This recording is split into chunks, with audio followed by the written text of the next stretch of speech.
Everyone has a unique book of life known as Akashic Records.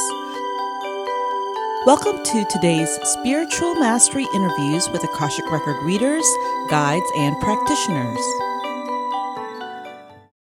Right. Hello, everyone. Greetings and welcome to Spiritual Mastery and the Akashic Records. I'm so happy to have you here today. I have a very special guest for you, and her name is Karen Wilson. So welcome, Karen, to our call. A round of applause, Karen, because you, my friend, are a very talented and hardworking record keeper's guide teacher. So first of all, Karen, I just want to find out, what part of the world are you located in? Where are you coming from? I live in Corpus Christi, Texas. Well, first of all, before I say that, thank you, Anne, for having me here today. I really appreciate speaking with you. It's always a joy to be with you. I live in Corpus Christi, Texas, right here on the beautiful Gulf of Mexico. And it is a really beautiful place here. I feel really blessed to be here. I wasn't always here. I've lived here for about 20 years, but before that, I lived in Canada, in Ottawa. So it's been quite a change for me to move down here, but I'm very used to it now after being here for so many years. Awesome. Well, I can tell that the beach, the sun totally fits you, Karen. You have this energy and you have this glow, and I think that you serve a very important purpose down in that city right now. So I'm curious to ask, Karen, how did you get interested in the healing arts, the spiritual arts? What was the trigger for you? Well, it's interesting that you use the word trigger, because I do feel that I had a trigger, and unfortunately it was not a happy one. I had a tragedy in my life where someone very close to me passed away. And after that, I just started really looking at the world differently. And I started down this path of trying to explore, the nature of reality, really, and what's really going on. And I just started doing a lot of reading, just a lot of thinking, exploring, meditating. And eventually that path led me to taking a Reiki class, and I took another Reiki class. And from there, I just really fell in love with energy and the power that we can connect with in the universe. That's just a little outside of a norm, but once we're in that world, it seems very normal. So that's a great question. That's a great question that I'd like to bring next with what you just shared. So in this journey of learning Reiki and then teaching Reiki, learning the Akashic Records, and then offering the Akashic Records, what have you discovered about yourself as a human being, as a healer, as a light body in this journey of acquiring these gifts, remembering some of your aspects of your gifts? What have you learned about yourself? Well, I've learned this about myself, but I've also learned that it's true of most people. Whenever there is a calling toward studying esoteric arts, there is usually an ability there. So I've learned that I have abilities that I didn't know that I had, but I don't believe that those abilities are special ones. I believe that they're inherent in every human being. And for those people who have a calling, a person may have a calling to learn to play golf or learn to play the piano. And when you follow that excitement and that calling, then you discover that within you have gifts. And so that's one of the things that I discovered about myself. And I also discovered that it is really, really important to do work that you love, and that the universe does support you along the way when you take that step. But we always have to take the first step, and then the universe takes the second one. A lot of times people believe that the universe is going to give them that first step, and it may give them a shove or it may give them a little nudge, but then we have to respond and walk into that light, and then the universe will respond with the next step and then the next step. And it's done sort of like following breadcrumbs. You just have to be willing to have faith in yourself enough to do that. That's such an important one, having faith in yourself. So let's talk about, for people who are watching this video and they're right on that precipice of knowing they want to do something for themselves. They're at that place in their lives where they're at that crux of having to make a decision, and they're not really sure what is that first step for them. So if you were going to give someone some suggestions, some guidance, some advice on what are some actions they could take to take that first step, what would you offer for them? I would say just really sit quietly with yourself and just see what is causing you some excitement. So even just flipping through a magazine or flipping through some YouTube videos and seeing what causes this feeling of in you, like, oh, I want to do that. I want to do that. And really listen to what your heart is saying and not what your head is saying, because your head maybe is connected with the world, and the world is maybe taught you, oh, after this, you should do this, and then you should do this, and then you should do this. So it's not about what you should do, it's what you want to do. And then just take a step in that direction, just one small step, take a class, just do something in that direction and see how you feel when you're doing it. And don't be afraid of making a mistake, because if you do that one small step and then you don't like something, then that's giving you information. And that information is very valuable. So, okay, I don't like this. I don't like what I'm doing. I don't like it's too much sitting. It's too much. It's very cerebral or whatever. And then just keep moving in the direction of your excitement and Awesome. allow the universe to work for you, and believe that you will be guided, and be open to little nudges of guidance along the way. Now, that's a really important one, being open to the little nudges of guidance. And sometimes when I work with people or when I talk to people, they really have a difficult time trusting, discerning the guidance from spirit and their guides versus their own desires. So, in your experience, how would you guide someone to be able to discern the difference between what's a message coming from source versus their own desires? Well, I would say that it's really about the feeling that you have in your body and not the feeling that you have in your mind. And also, spirit usually Mhm. comes through in very, very subtle and very sort of like short ways, just a couple words, and never ever in any way being detrimental to you. So never saying, "Oh, that was a stupid idea," or "Wow, you don't look very good in that," or "Why did you do that? That was dumb." It's more like, "Try this. Why not? How about this?" And also, if someone keeps mentioning something to you, or you keep running across something in a magazine or something online, that's a sign too that maybe you should try it. Right. And I also believe that there's lots of chances. There's many, many chances to go along the path that we um, that might be the best for us. And so, if you don't do it this way, you can do it that way. So don't feel bad if you feel like you missed a chance, like, oh, I should have taken that class. Don't worry, there'll be another chance for you coming up. The universe is very forgiving and very loving, and is guiding you in a direction that's for your highest good. I think that's so important to hear, that the universe is forgiving and that the universe is guiding, because there's a lot of people that really feel like the world is stacked up against them. And so they're coming from conditioned beliefs or even experiences that proves to them that this is a hard world. This is a tough world. They got to struggle. They got to work hard to make it. So when you come upon these conditioned beliefs or these genetic beliefs, genealogical beliefs, how do you address them? Especially because I feel like as practitioners, we often attract the people that are the mirrors for us to see our own hidden stuff to work on. So when you come into a session, or when you're working with somebody whose beliefs may mirror parts of your beliefs and upbringing, how do you handle that? Well, I always handle it with a smile, because it's become pretty obvious to me now that that's what's happening. In fact, my guidance will often say, when there's words coming out of my mouth when I'm counseling someone on their next step, I hear in my ear, "I hope you're listening to this as well." Mm. So it's pretty funny actually how that works, and how you're completely right, Anne-Marie. We do attract, even as healers and readers and practitioners, we do always attract those that we can help, because we've usually walked a similar road, or at least a similar road, maybe not in circumstance, but in feeling. And so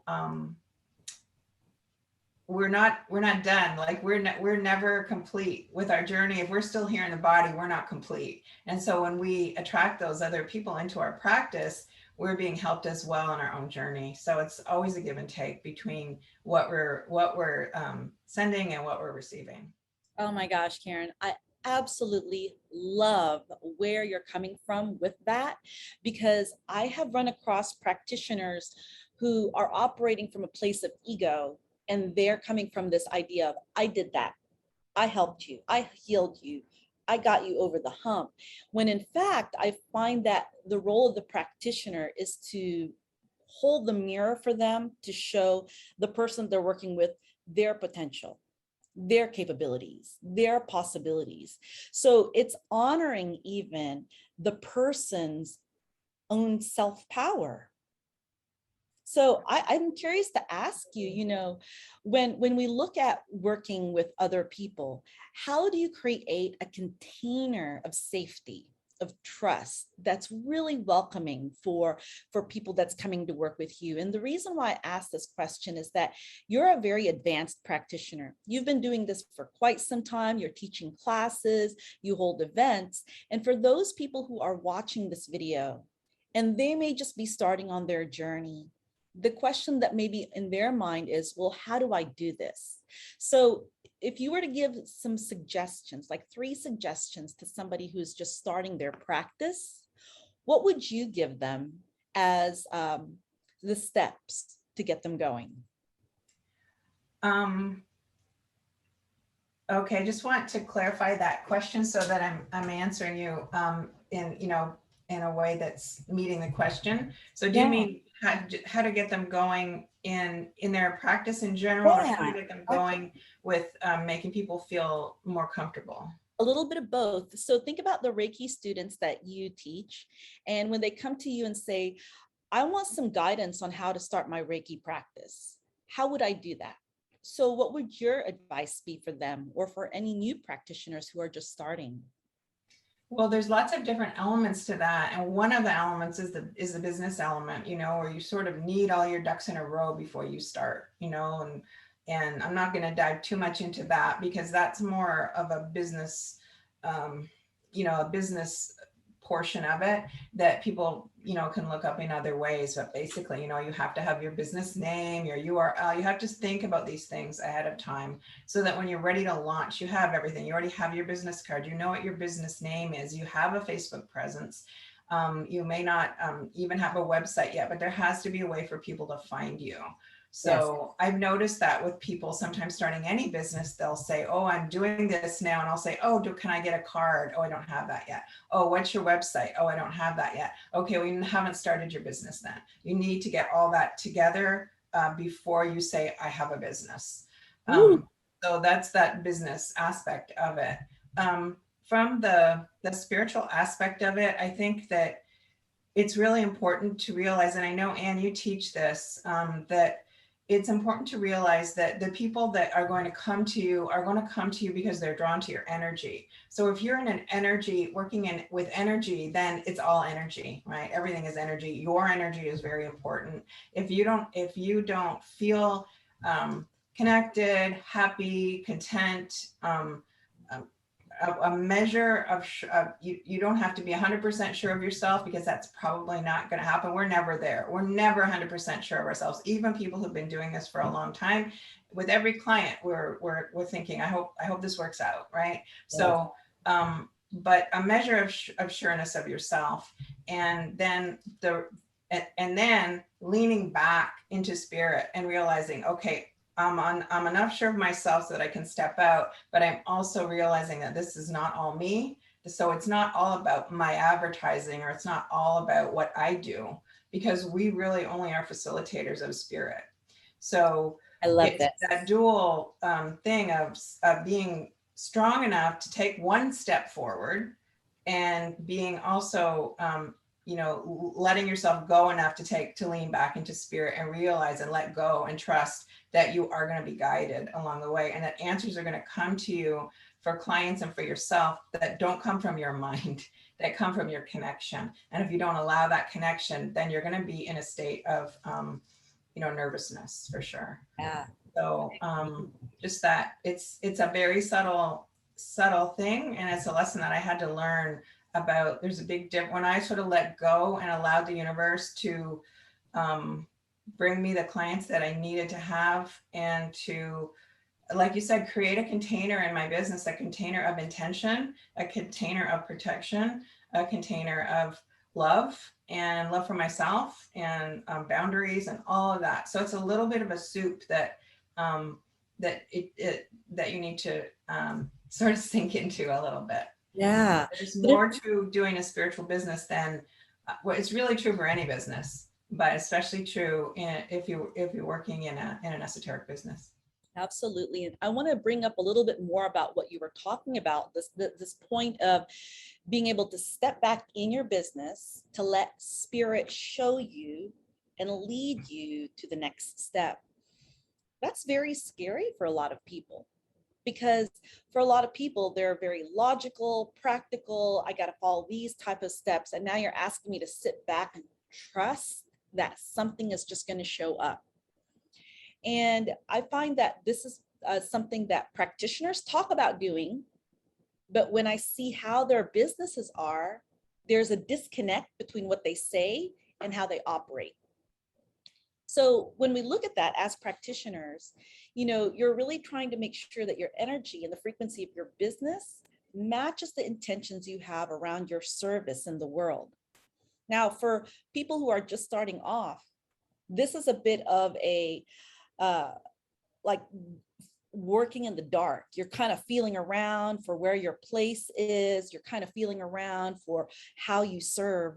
So I'm curious if you would just be willing to share with us a little bit about how was your journey when you first started off as a practitioner? What did you learn along the way that really gave you the aha to implement in your business so that you could be the success that you are now?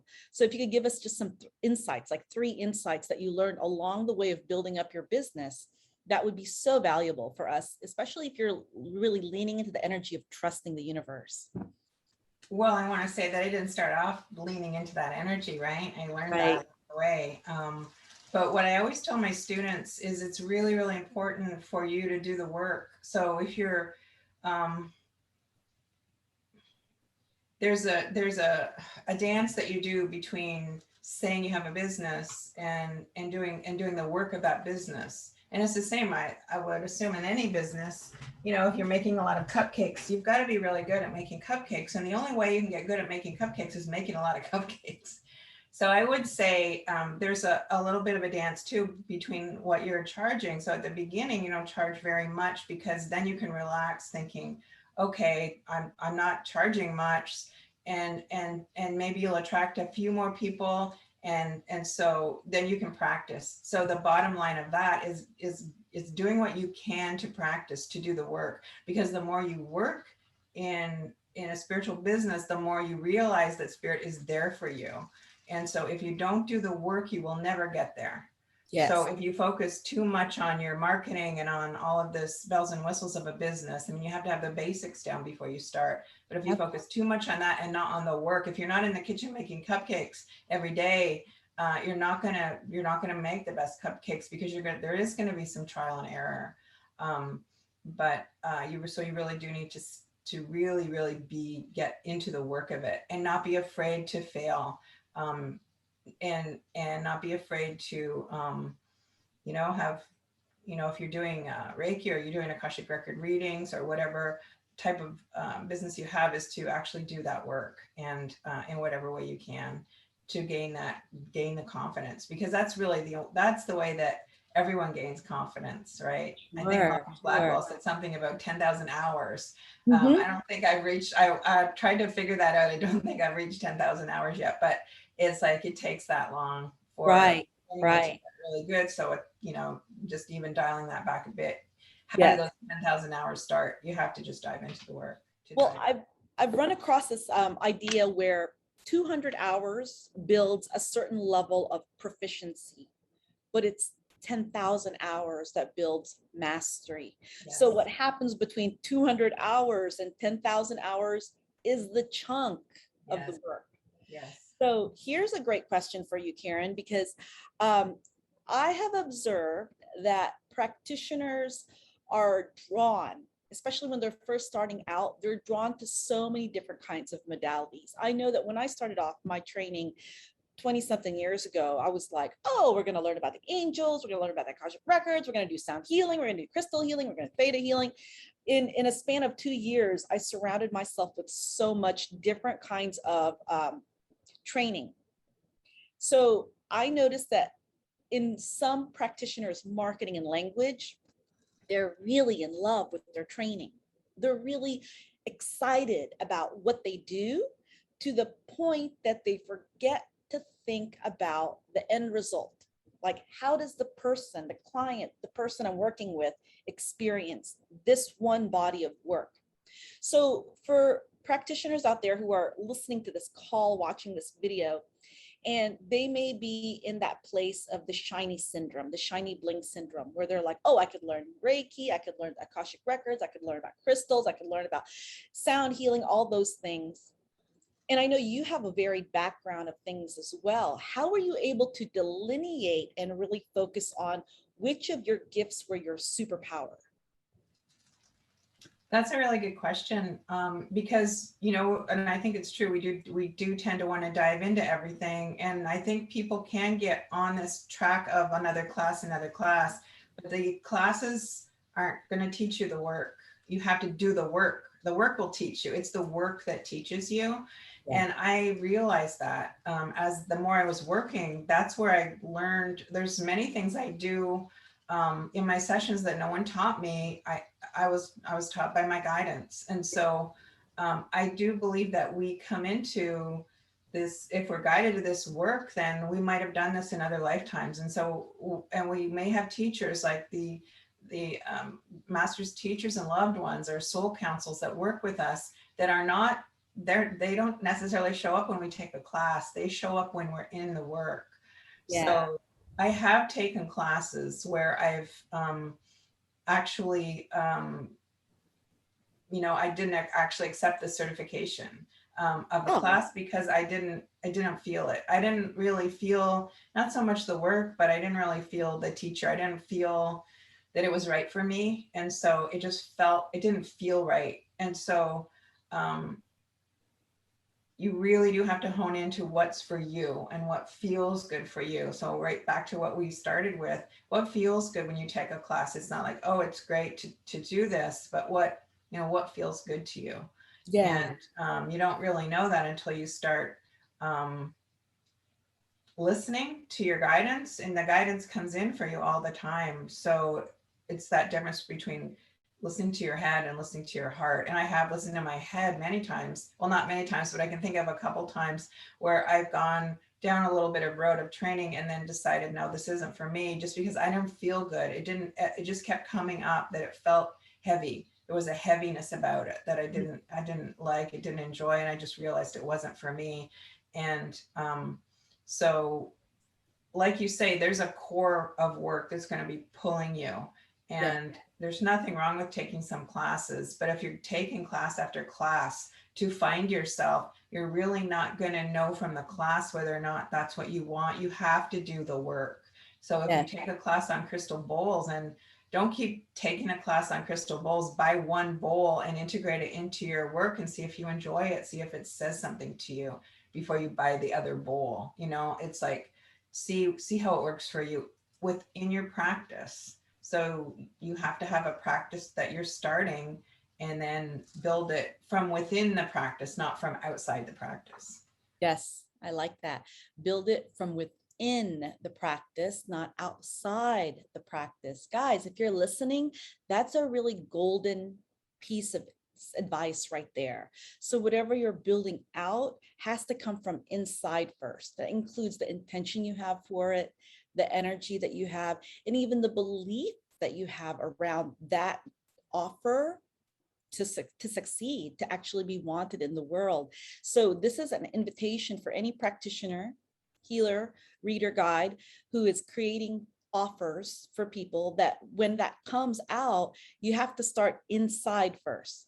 And you have to really love the work to even offer it, or else it takes away from your vitality, takes away from your energy.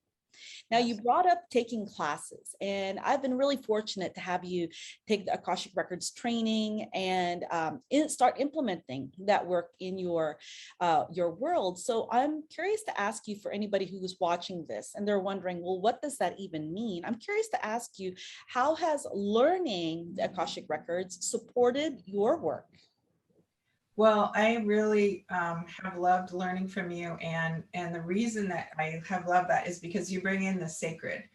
And so I learned after taking a few classes where the sacred wasn't talked about or spirit really wasn't talked about. It was more just a methodology that for me anyway, the bringing in the sacred is very important to me. So when I became interested in Akashic Records, well, I did take a class, I think before we connected, but after that, when I started getting Akashic Record readings from you, I noticed how you opened the container of the session, how you brought in the sacred, and that was really, really important to me.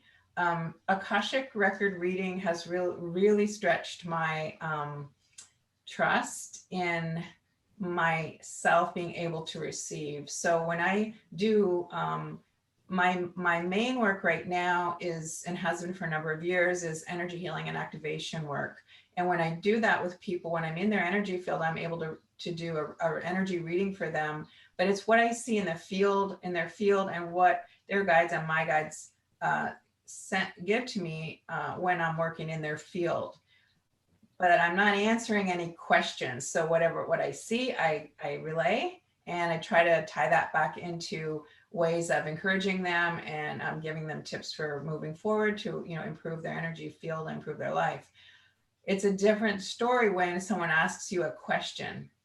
And so I remember the first Akashic reading I did, it was practice sessions.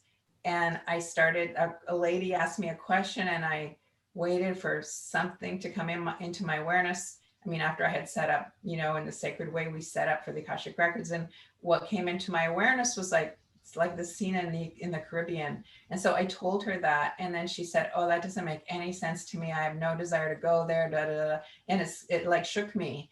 And then the rest of the reading was really off because I was so shaken.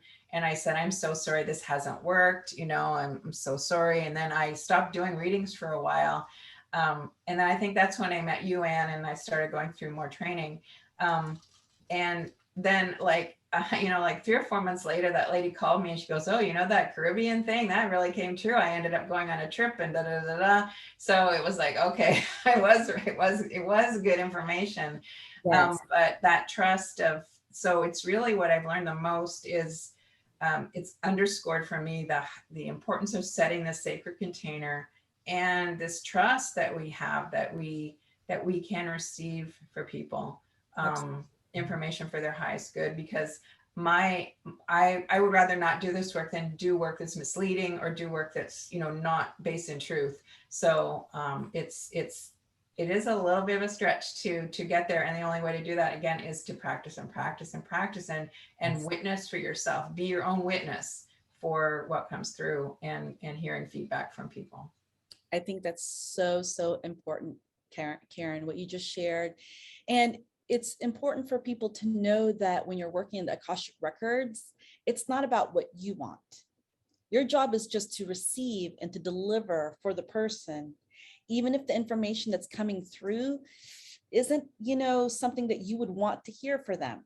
If they ask a question and the answer that shows up might not be what they want to hear, it's not our job to filter that, but rather to just deliver it, because it's really dependent on that person's choice and their ability to choose that influence what happens next.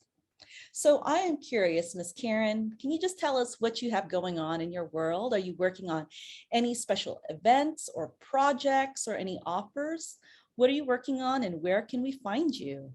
I am planning to do more Zoom meditations. When I do the meditations on Zoom, I bring in my crystal bowls, and I also am a light language channel. So I'll bring in some light language for the group. Usually when I channel, the light language is it's specifically for my client. So I use it a lot in my sessions, and you can just think of light language as another frequency that's coming in.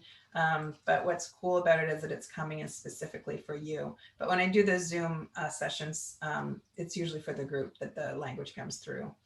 And I'm always working on my healing activation sessions here in person in Corpus, and I do distance ones as well, and Akashic Record readings. Awesome. And I just want you guys to know, if you are curious about what it's like to work with Karen, remember, you just got to take that first step. You just got to take that first step and set up a session. So how can they find you, Karen? You can find me on my website at KarenWilsonHealing.com. Did Karen you hear Wilson. that, friends? KarenWilsonHealing.com.